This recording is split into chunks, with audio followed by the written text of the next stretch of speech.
Et salut à tous, c'est Mister Lucky, j'espère que vous allez bien. Aujourd'hui, on va commencer une nouvelle vidéo sur Nation's Glory. Nation's Glory, c'est quoi? Eh bien, c'est tout simplement le monde réel, mais dans Minecraft. Donc là, vraiment, vous voyez très bien que, évidemment, je n'ai pas appris de zéro. Je n'ai pas tout filmé depuis le début. Et que, aujourd'hui, je suis à un grade qu'on appelle officier dans le pays. Donc voilà. Là, je suis du coup à un haut grade, ce qui me permet de pouvoir ouvrir tous les coffres du pays. Et vous me demanderez dans quel pays je suis. Eh bien, je suis dans le meilleur pays possible. L'Afghanistan. Oui, oui, vous m'avez bien entendu, l'Afghanistan. Alors, ça ressemble pas à ça, pour de vrai, vous inquiétez pas. Mais voilà comment mon pays a build.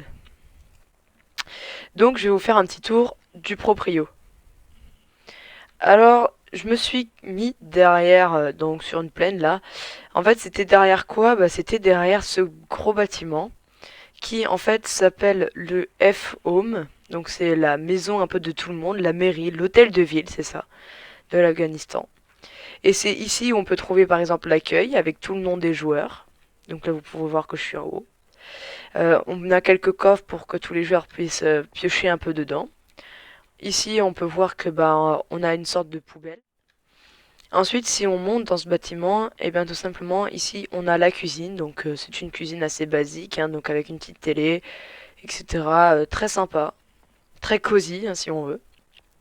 Et ici on a le tribunal où évidemment on peut s'asseoir. Me voici au tribunal. Alors évidemment je suis tout seul donc c'est pas très drôle, mais voilà, ici du coup on a la défense qui est ici et l'accusé qui est ici. Et évidemment le public, on peut s'asseoir évidemment là. Donc voilà. Ensuite, si vous voulez, dans Nation's Glory, on peut build des bâtiments, donc par exemple comme celui-ci. Mais surtout, nous, on a décidé ensuite de construire un restaurant qui malheureusement est fermé à cause du Covid, mais qui quand même, on peut voir, garde sa petite apparence assez sympa. Et en fait, vous voyez que là, par exemple, il y a du repas, etc. Il y a des assiettes. Donc, malgré que ça soit fermé, il est quand même entretenu ce restaurant. Ici, on a une petite place du marché, donc très sympa, juste un petit cabanon pour pouvoir exposer ce qu'on veut vendre dans l'Afghanistan. Mais ce qui nous intéresse le plus, c'est ces bâtiments-là, tout autour de nous.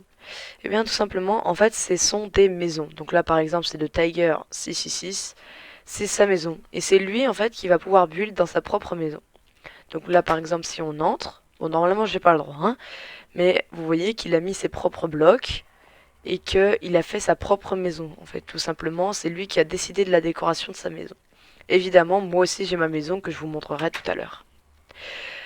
Nation's Glory, c'est quoi? Donc je vous ai dit que c'était le monde réel, mais dans Minecraft. Et en fait, tout simplement, on va intégrer chacun des pays et on va avoir des relations diplomatiques avec tous les pays, mais aussi une histoire financière. C'est-à-dire que chaque personne a de l'argent sur son compte personnel, mais aussi sur la banque du pays. Par exemple, aujourd'hui, je vais vous dire tout simplement que j'ai 9 850 $. Ce qui n'est pas trop détestable, franchement, presque 10 000. Et j'espère pouvoir passer les 10 000 bientôt. Mais évidemment, par exemple, on a notre président, que je vous montrerai plus tard, qui a environ 15 000 sur son compte à chaque fois. Bon, après, il dépense tout, mais ça, c'est son problème. Ensuite, Nation Glory, de l'économie, du militaire et surtout de la beauté. C'est-à-dire qu'il y a vraiment toute une communauté autour de ce jeu, comme par exemple, en fait, tout simplement des serveurs Discord, que je mettrai sûrement en description. Et ces serveurs Discord, en fait, sont faits pour regrouper tous les joueurs de certains pays, etc. Il y a des alliances, par exemple l'OPC, qui est une alliance dont l'Afghanistan fait partie. Il y a plein d'autres choses. Par exemple, il y a surtout du RP, role play. C'est-à-dire que chacune des personnes peut jouer un rôle dans le jeu. C'est comme une vie, mais in-game. En fait, tout simplement, ce qui se passe, c'est que chacun et chacune en fait, on est surveillé à ce qu'on dit. Par exemple, si vous dites quelque chose de méchant sur un pays, je dirais seulement sur l'Afghanistan, que l'Afghanistan par exemple sont des pauvres, et bien par exemple je peux me faire virer ou avoir une demande de guerre pour cette phrase.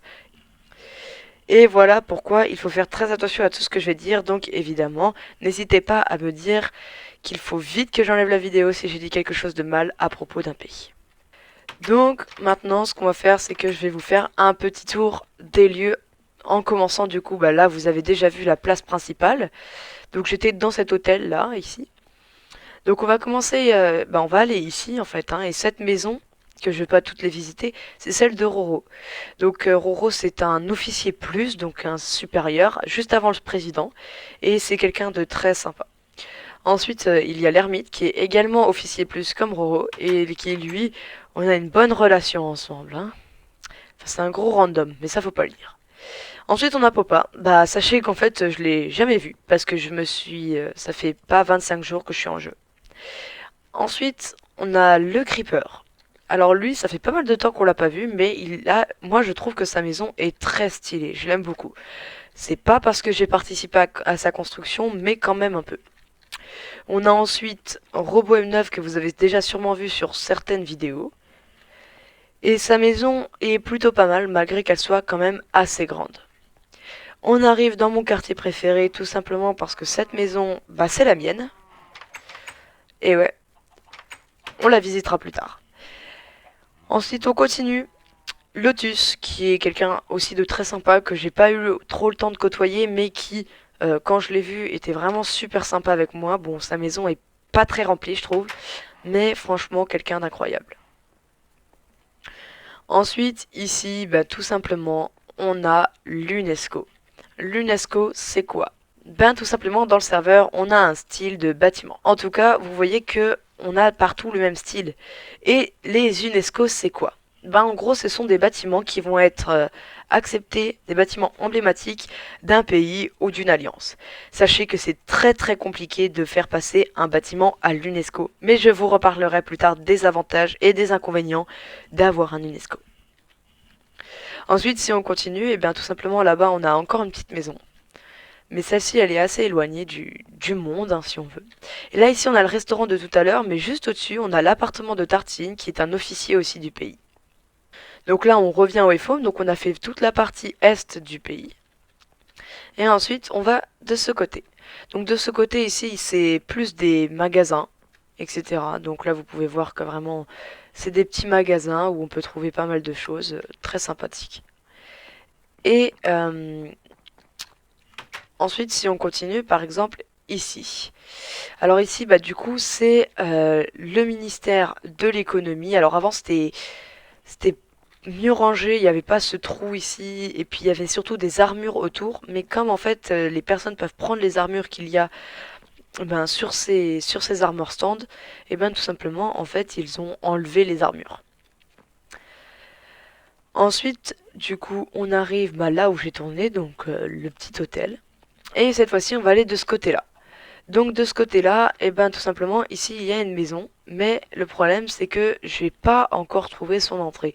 Je crois que tout simplement... Ah oui, voilà, c'est ça. Ici. Et lui, pareil, je ne l'ai jamais vu, Evan Lulu 14. Donc ça ne le dérangera surtout pas si je viens chez lui. Et franchement, j'aime bien la déco. Ça, c'est une déco assez basique, hein, mais elle est vraiment sympa.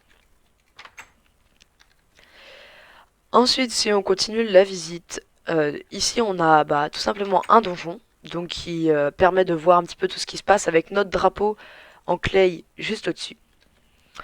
Et ensuite, ici, on a la maison de Kix, qui est, je crois, aussi un officier, mais je sais plus. Donc lui, je vais pas entrer dans sa maison parce que je sais qu'il est très présent et que même je respecte sa vie privée, etc. Ici, donc, où on a un petit parc comme ça avec des fleurs, etc. Donc ça, c'est un petit parc tranquille. Et ensuite, là, ici, on en a une maison. Alors, ici, on est à la maison de The Queen Killer, qui est en fait, je crois, également... Alors, je crois que c'est juste un membre, je sais plus. Mais en tout cas, lui, cette maison a été presque construite entièrement par moi et le président Toitouane. Donc, et en plus, je l'aime bien parce qu'elle est semi-enterrée. Donc, c'est-à-dire que vraiment, Bah là, en fait, pour rentrer, vraiment, on descend un peu et en fait, au final, on va remonter. Donc, elle est plus petite que les maisons normales vues de dehors. Oh, quoique non, en fait, hein. Donc, vraiment, lui, il a vraiment une bonne maison, hein. Alors, ici, je vais essayer de prendre de l'altitude. Hop, voilà. Ici, là, on est tout simplement sur le passage à la campagne de l'Afghanistan. Parce que oui, l'Afghanistan, là, ce qu'on vient de voir, c'est le centre-ville. Mais nous, notre but, c'est de s'agrandir et de faire tout simplement un, un passage, une différence entre la ville et la campagne. Alors évidemment, ça va être presque que des champs, mais là vous voyez que Toitouane a commencé à construire une rivière artificielle, donc qui va peut-être aller tout le long de l'Afghanistan, de la ville. Et moi, ce pont par exemple, vous voyez là, ce petit pont qui est tout simple, bah, je l'adore. Donc là, pareil de ce côté-là, hein, pareil, encore des champs avec un magnifique épouvantail. Alors ensuite ici, si j'en crois bien les plans, ça va être le futur moulin de l'Afghanistan. Donc son entrée c'est là, voilà c'est ça. On va construire du coup un toit et je pense que ça sera un moulin représentatif de du coup de la campagne. Donc là vous voyez il y a la tour de tout à l'heure. Et bien là tout simplement c'est la place du marché. C'est-à-dire que par exemple, je vais prendre Roro. Ici c'est le chunk de Roro. Donc c'est-à-dire que ça appartient à Roro. Par exemple moi je ne peux pas ouvrir les coffres. Ensuite, là, ici, quand vous cliquez sur le panneau, eh bien, tout simplement pour avoir un iron ore, donc un minerai de fer, pour 1 $. Par exemple, ici, vous allez avoir ça, donc je crois que c'est la bière, si je me rappelle bien, pour 10 $. Donc voilà, ici c'est vraiment à la place du marché, donc tout le monde peut mettre un peu ce qu'il veut. C'est assez beau, je trouve ça vraiment très joli, surtout vu d'en haut, et c'est vraiment sympa. Ensuite, on arrive à cette grande maison, et c'est la dernière maison d'ailleurs construite, je crois. Du coup, qui est prise en charge par l'ermite, donc je vais pas toucher, mais qui est vide pour l'instant. Mais l'ermite a fait un truc incroyable, c'est que vraiment, il a fait des escaliers, je les trouve incroyables, hein, perso. Et là, je pense que ça va être un mur de glace, enfin, je sais pas trop. Sachez que l'entièreté des murs, etc., a été construit par des membres qui sont partis du pays et moi-même. Donc, évidemment, l'ermite a voulu reprendre ça pour le rebuild, etc. Donc voilà, là on a fait là le petit room tour de l'Afghanistan. Donc vous avez vu à peu près ce que c'est l'Afghanistan, quel pays, oula. Et surtout, vous pouvez voir dans quel style de build on peut faire. Si vous avez des idées, eh ben n'hésitez pas à le dire dans les commentaires pour qu'on puisse s'inspirer de vos idées.